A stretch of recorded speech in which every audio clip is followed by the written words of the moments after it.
What is up, everybody? It is me, Ian, owner of Brinq Construction. Today we are doing our weekly Brinq, or behind the Brinq. Haven't come up with a name yet. This is my first episode. We had quite a productive week this week. In today's episode, I am going to give you guys a little bit of a backstory of how Brinq started, what the beginning of that was like, where we are today, and everything in between. Now, as I try to open up my calendar here, which is not loading. So yesterday, actually, a great thing happened. I finished another one of these books. I just started reading for like the first time in my life, literally like maybe 2 weeks ago. And I've been reading a lot of business books. They're all nonfiction related to my industry or something about my life that works for work. I'm trying to get benefits out of reading. So one book that I did read, which I just finished yesterday, was this book, which is Uptime. As the title says, it's a practical guide to personal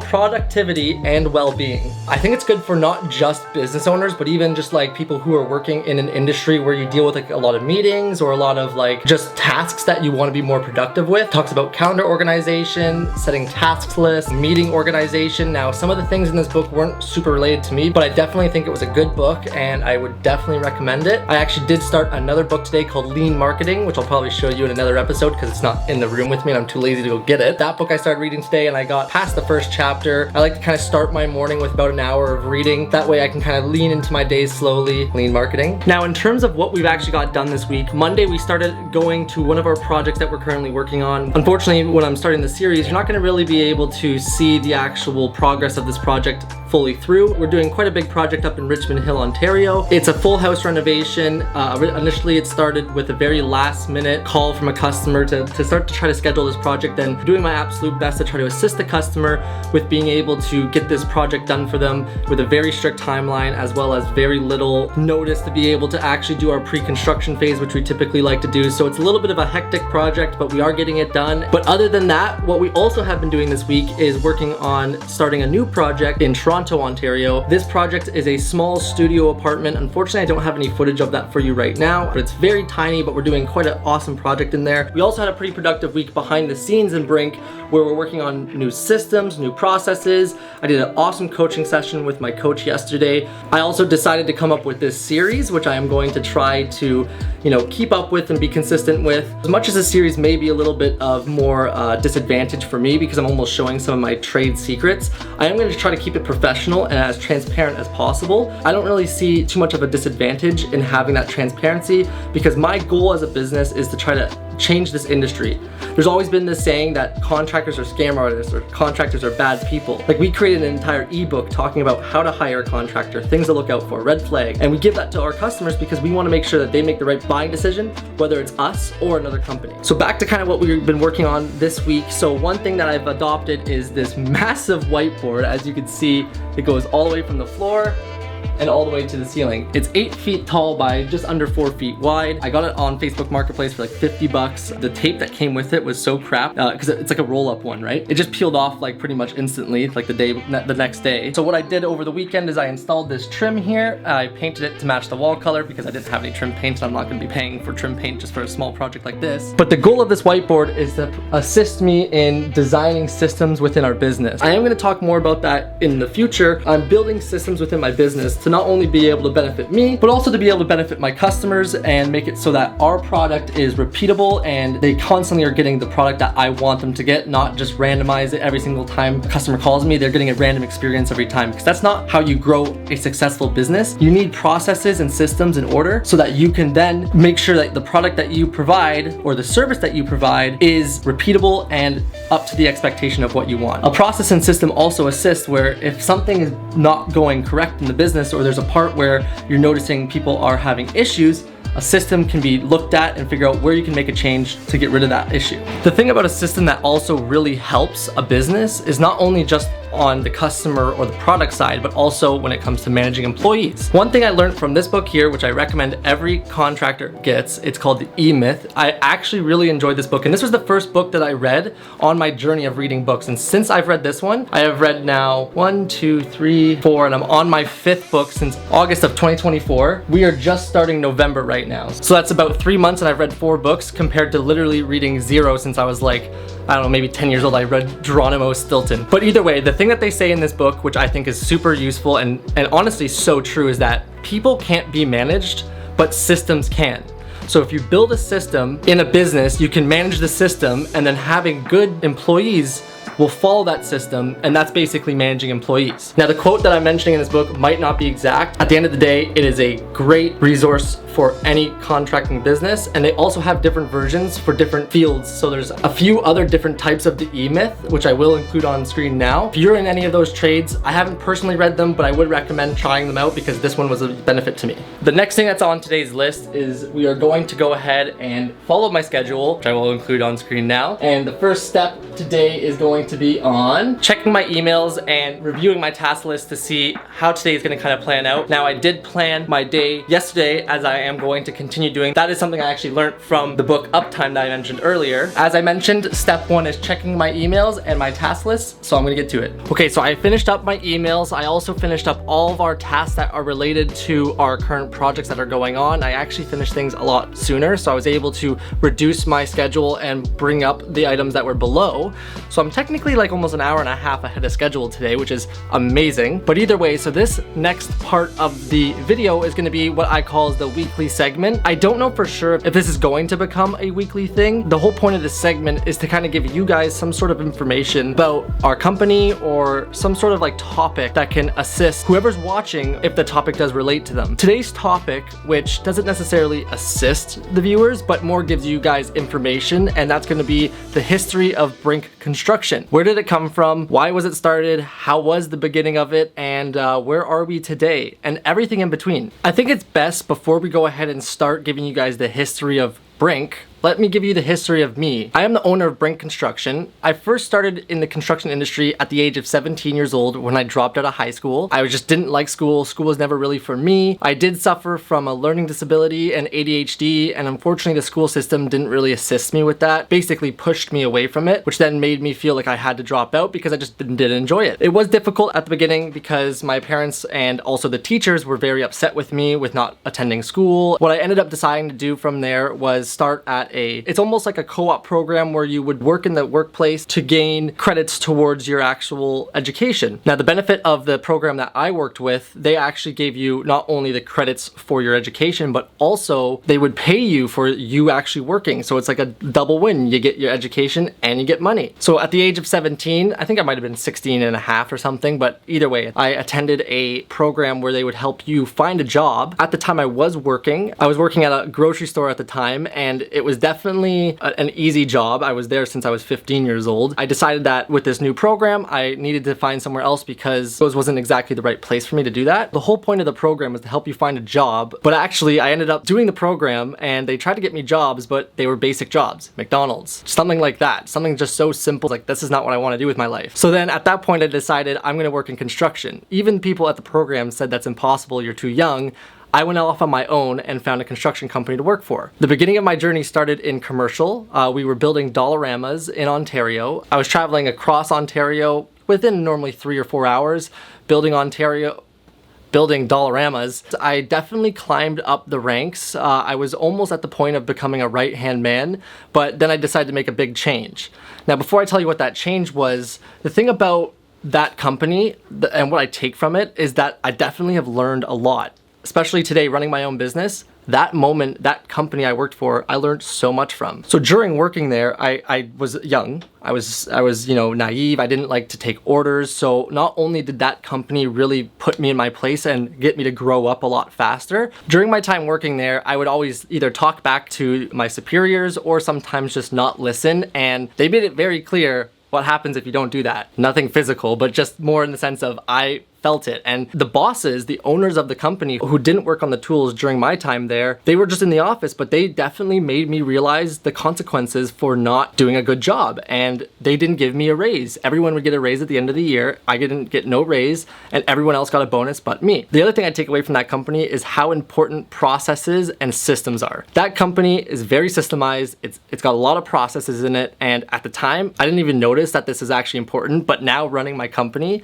and I look back at that that business, holy crap, they knew what they were doing. They had systems and processes in place to make sure that everything moved efficiently and the product was the same every time. With their type of projects, yes, Dollaramas are pretty much copy and paste, but you're always in a different building, a different size, and sometimes you run into different issues. And the last thing I'd say I learned from that company, at least from what I can think of right now, definitely learn how to be a good boss. Those owners of that company, it's two brothers. They are amazing people. They treated everyone with respect, and they genuinely built a company that you wanted to grow in. Now, why did I leave? The only reason I left was because I wanted to try to do more than just the Dollaramas. And it's nothing against them. They have a great contract that if I was in their shoes, I'd definitely just hold on to doing that. But for me as a person, I wanted to try to do bigger and better things. So the next step of my life was residential construction. I decided to leave that company and I joined a custom home builder who did custom homes. They also did like high scale renovations. During these renovations, I learned a lot about what a custom home is, how beautiful and how custom a custom home can be. So during my experience working in custom homes, I also started to kind of learn how it was to work with subcontractors. Also, while working at this, I learned a lot about a bunch of different trades. I learned about wood framing, considering back at the commercial job, I was doing a lot more steel framing. I also learned how to just make beautiful work. Like some of the stuff we were doing was absolutely incredible. I'm very fortunate to have had that experience because that skill that I've learned during working there, I was able to then learn with my own business. So then what was the next step from there? Well, at that point, I decided that I want to try to grow bigger. I said I want to start getting an apprenticeship and I wanted to actually become a licensed carpenter. And originally this was my idea from the commercial side. And when I originally started working at the custom home builder, they said that they could apprentice me,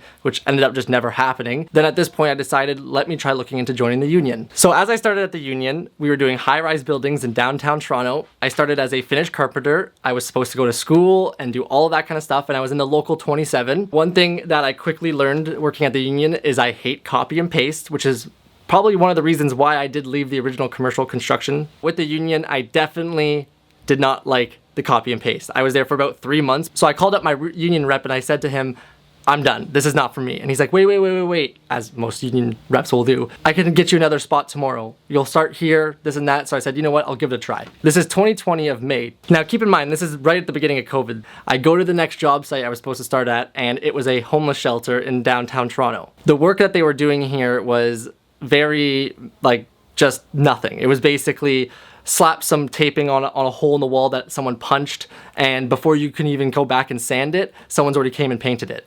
Also, fixing a door that was jammed was slamming it with a hammer until it opened up enough that the door would not get jammed anymore. So obviously going from custom homes to wanting to do bigger and better things, to then going to the union, doing copy and paste things, going to a homeless shelter, as much as, yeah, it was easy work, it wasn't exactly what I wanted to learn how to do. So with that job, I actually left right at lunchtime. I didn't even make it a full day there because it was just disgusting. And keep in mind, heart of COVID, there were people who were coughing, sick, weren't wearing masks. On top of that, you would see some pretty gross things, unfortunately. So then that night, I had no job, I quit the union, and I just said, I'm gonna start my own business. Now, I wouldn't say that I just had the idea of starting my own business that moment. Actually, Brinq Construction technically started 2 years prior. So I had a foreman that I worked with at the custom home company who had almost every single tool, completely filled the back of his truck. Now, I was just starting to get my first truck, and at the time I had a decent amount of tools but didn't fill a truck by any means. And he approached me and said that if I wanted to do side jobs with him, he could supply the tools and I used my truck to supply the material. So of course, me and him had a good relationship and I said, let's do it. So we decided to come up with a name and we ordered business cards, and I actually still have a ton of business cards with his name on it that say Brinq Construction, general contractor. For people who want to know about where the name came from, I get this question a lot from customers. I wish I had a cooler story, but basically it's a name that was used when I was younger for teams or groups, and I decided let's just move that over to the company because I wasn't really too worried about what the name was. And because I was technically starting with someone, I didn't want to make it too personalized, like anything to do with me specifically. So we start this side job journey, and the first project that we get was replacing the shingles on a roof up in Caledon, I think it was. And then we also got another job in Brampton, which was finishing a renovation in a basement. Leading up to this, we're like, great, we have our first 2 jobs. This is gonna be great. We could do them on weekends. It was Friday night, finishing up at work. We were going to go right from work to Home Depot. We were gonna buy all the materials that we needed to complete the job. And then we were going to basically go home, rest, wake up the next day, and start the side project on Saturday. It was a long weekend, so the way we were thinking about it is the first day would be the work. We would finish up maybe halfway through the Sunday, and then Monday we would have off. Now let me just say it didn't really turn out that way, because the Friday night, as we were ready to start going to Home Depot, we were closing up the job site and turning off all the lights, and as my partner started walking into one of the rooms, he tripped on a 2x4 and broke his ankle. The story's kind of crazy because it's almost like you look at where I am today and it's like that's how Brinq started, basically being forced into business alone. But yes, he broke his ankle stepping on a 2x4 that was laying on the ground, and I had to take him to the hospital because obviously he had a broken foot and he was basically out of commission for 3 months. Keep in mind, I had no knowledge behind doing shingles, but he did because he's done it before in the past. So I was kind of relying on him when it came to what materials we need, how to actually do the work. Now that night, after I dropped him off at the hospital, I had the opportunity to just put up my hands and say, sorry buddy, we're not gonna do the job. But that's not how I am as a person.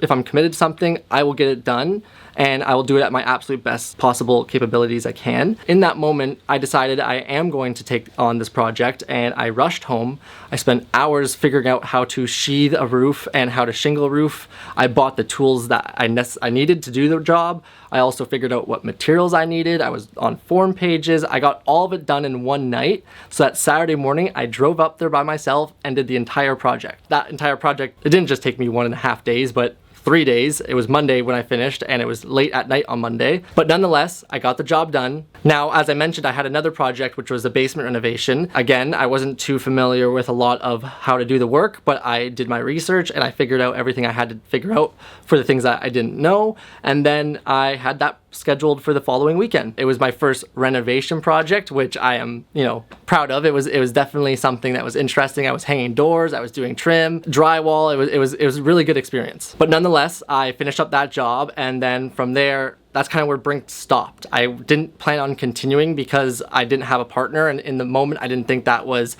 doable by myself. But now, obviously, I left the union and I decided, hey, I'm gonna work for myself because I did it in the past before, and I started Brinq Construction. Now this time it was a lot more legitimate. I did actually incorporate. It's the beginning of COVID, June of 2020. I decided to start a business, which some people may think was insane. I didn't have much support from my parents because they thought it was insane. On top of that, friends and family weren't really sure what this is actually gonna mean, if I could actually do this or not. If they look at my history, I am a high school dropout who could barely commit to going to school. How am I gonna commit to running a business? I had no work. And I had a decent amount of tools, but it wasn't an extensive list. I didn't have special carpentry tools, but I had a table saw, a chop saw, hand tools, all that kind of stuff. At the beginning of my business, I was planning on being a residential construction company doing renovation. After officially going on my own, it kind of worked out with timing because the customer who originally I did the basement renovation for needed to do a small fireplace project at their new home. I did that project for them. The other thing that kind of worked out good in timing is I had my girlfriend's mother who is actually looking to renovate her home because she just got possession back from some bad tenants that basically destroyed the place. I was hired on pretty much free of charge. I wasn't expecting any money. I was more just doing it for not only experience, but also to be able to build my brand. So I was going on the job site. I did a complete demo from top to bottom, leaving the drywall on, new floors, and basically freshened up the place to make it livable again as she was now moving back into that space. Now, after these projects, I did a house that I didn't really make any money on, which was my girlfriend's mother. I also did a fireplace project which made me very minimal amount of money. What's next? Now, this was the struggle, is I was still very new to business. I didn't really know the back end of business. I was doing a lot of what I could get easily to be able to stay in business. And unfortunately, the beginning of business isn't always the best. I started with building IKEA furniture for people. So I would be hired to go to people's houses. They would have IKEA furniture there that I would basically assemble and mount to the wall, and that was it. I was making very small amounts of money, but it was something that allowed me to at least stay afloat, and it sucked. It really sucked. It was not what I want to do. It was basically a furniture assembly. I was basically working for IKEA, which is not necessarily a business, it's more a job. Just something to kind of get me enough money that I can actually survive to not need an actual full-time job. And it did work, and it honestly was a lot of my income for about the first year. My first big job was a main floor renovation. I think I signed up for a marketing company called Homestars, and I got this lead, which they wanted their entire main floor renovated. At the time, as a new business owner, I didn't understand what profit was, so I just charged for my time. And even the customer told me after, I was ridiculously lower than any other estimate that they received, but they did end up going with me, and I renovated the entire main floor, mainly by myself, but I did subcontract out most of the like technical work, such as building a new staircase for the basement, plumbing, electricity, and some painting, because I honestly am not very good at painting. But I did all the demo, I did a lot of the carpentry work, framing, drywall, so I did take on a lot of that work, but it was definitely a great experience. As much as I made pretty much no money, it was a good job. It was about $60,000, but I didn't really make money. I just got money that covered my time. The complication with this project is I had no understanding of how it was with ordering materials. I didn't really know how it was with hiring subcontractors. So there's a lot of times where you could tell that I was very new to this, where even there was points at some suppliers that I still go to today, and the people who worked there at the time would almost make fun of me because I'd be asking questions where it's like, I shouldn't be answering these questions for you. You should know these, like ordering doors, knowing to go up to and say, hey, I need a door that's a left-hand swing. At the time, I didn't really think about what's the difference between a left hand and a right hand. I was just like, I need a door. And it was just basically making me look bad. But nowadays they look at me and they say, wow, you've come a long way. But they probably thought that I wasn't gonna be able to make it. The other disadvantage of starting a business, especially at the age I was at, is that people do sometimes look down on you for being younger. Some older people look at me and they have a lot of respect for me because of how or where I am today at my age. But other times I'll have some older contractors look at me and say, you're younger than me, I don't respect you. Now, luckily, as I've grown in the business and of course grown up, it's gotten a lot better. But I definitely will say that was an issue at the beginning. So as I was kind of learning about, business more, I needed to learn things like bookkeeping, which I completely learned myself. Within a week of my taxes need to be completed, I was able to learn everything about bookkeeping in 48 hours, watching so many videos, reading forums, etc. But I learned how to do bookkeeping, and I was just learning how to run a business. Now, some of the resources that I would use to learn how to run a business was podcasts. I would listen to podcasts that are related to contractors, and actually, funny enough, I've actually been invited onto the podcast 3 times to talk about my business and how he may be able to assist you. It's almost like a free coach in a sense. Now, the gentleman who ran the podcast, he's a painter, and it completely makes sense, his advice, which was find a niche. Because having a niche, it's easy to market, it's easy to sell, and it's easy to hire. You hire a professional of this trade. You market for this type of work. You sell just for this type of work. But as a general contractor, which I was at the time, I was selling for every niche that's out there. He recommended that I try to make a switch and change to the flooring industry, which I decided to do. I'm not the type of person who won't take advice from someone and not at least give it a try. And I think his advice was good. So I took this change seriously. I completely rebranded the company. I still kept the name, but I only focused on flooring. I only marketed to flooring. I hired 2 and soon to be 3 employees just for flooring. The estimating was super easy, the selling was super easy, and hiring wasn't too bad, so he was 100% right. I think the biggest problem that I ran into was being profitable, and I'm not too sure if it was the specific employees I was hiring, or maybe I wasn't marking up my projects enough. Either way, I wasn't making enough money to grow. I was just kind of getting by. So at this point, I decided to make the switch. I ended up letting go the employees, and I hired subcontractors to do the work for me instead of me worrying about if my employee is running slow or doing the project slower. It doesn't matter because the subcontractor goes by per square foot cost while the employee was hourly. So whether he takes 1 week, 2 weeks, the cost doesn't change, it's on him. So I worked with subcontractors, and I had quite a few subcontractors I would use and I got familiar with, and we were doing sometimes tens to $20,000 worth of flooring projects. And I was starting to make some money, but normally I was breaking in around 20 to 30% profit margin. Now, I think the reason why this wasn't for me is because I started to learn that there wasn't exactly as much of an enjoyment from the flooring industry as I did previously with the general contracting. I like to be on top of the entire project and helping but make something come from here to here rather than just a part of that. I really decided at that point that I thought it was best for me to go back into the general contract. It's kind of funny because I wasn't actually with the plan in my head that I was going to do this. It was almost like it just started naturally happening. I was doing flooring projects, but then a bathroom would come my way and I would say, okay, yeah, sure, we'll do it. Or this would come my way. And then eventually all of my flooring projects started turning into all these renovation projects. Eventually I just decided to make the switch, stop marketing as much towards flooring and now focus more marketing on general contracting / renovations. So now that takes us to today. Where is my business today? So typically what we're doing nowadays is doing larger scale renovations. In most cases, it could either be a full house project, we could be doing a new build project, or we may even be doing something as simple as a bathroom or a few bathrooms or a kitchen. Honestly, I think everything that I learned from the flooring phase of my business and even the beginning phase of my business helped me become a way better general contractor today. And I'm not sure if I would be where I am today if I didn't have that flooring stage within my business. Now that I'm running a general contracting company and I'm doing renovations, like my goal is to try to give the best service and the best experiences to my customers, because I know the way that I look and value a project or a customer is I want them to feel like they just got the best experience out of any contractor they've ever worked for. So my goal is to always try to think of bigger and better ways to either make our business efficient or just having a good experience, having communication, showing up on time. Because at the end of the day, good work should be the standard across any company. A good experience, only some companies can actually provide. What I'm currently working on is trying to be able to build the infrastructure for my company to be able to then take on more and larger projects.